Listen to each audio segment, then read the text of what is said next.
here are some estate planning basics. What is a will?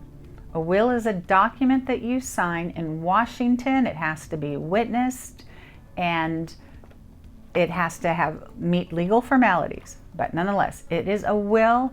A will says where your assets go when you die. A will means there will be a probate.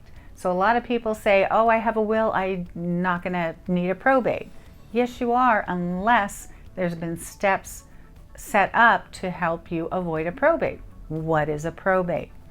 A probate is a legal process to administer your estate upon your death. Your will is filed with a court in the county where you lived. Typically, an executor is appointed to pay your creditors, to gather your assets, and to distribute your assets to those that you wanted to receive them. Probate in Washington is a very simple process. Nonetheless, it is a formal legal process. So a will is a document that says where your assets go. The probate is the process to administer that will.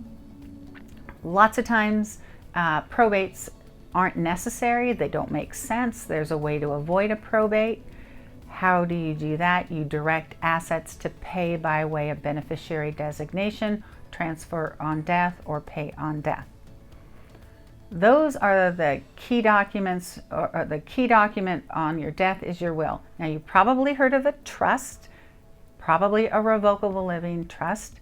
That is a more complicated document typically, and the purpose of that is to avoid probate on your death, and it can be a very good planning tool. You just need to make sure that you funded the trust so that on your death, all the assets you own are in that trust, and that on your death, the next trustee, the successor trustee after your death, will gather your assets, pay your debts, and distribute the assets where they're supposed to go. Keep in mind that not everything can be in a trust. Your IRA, your 401k, those can't be in the trust, so you're going to have to direct those to pay to whomever you want on your death. So just because you have a trust doesn't mean you don't also need to pay attention to what are called non-probate or other assets. Other important estate planning documents, in my opinion, the most important, are your living documents. Those consist of your durable powers of attorney for finances and for health. It's called durable because this document, where you grant authority to somebody else to manage your affairs for you if you can't, that it's called durable because if that were to happen, if you were to suffer a stroke, for example, you can't manage your affairs, that legal document stays in place and gives the authority to somebody you've appointed, somebody you trust, to manage your affairs for you, your financial affairs and your healthcare affairs. The last document I want to talk about is your healthcare directive. It's also known as an advance directive or a living will.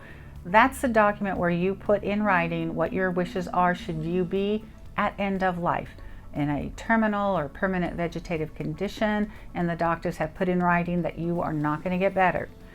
At that point in time, you, through this document, your healthcare directive, says, do you want heroic measures, or would you prefer to be allowed to pass peacefully?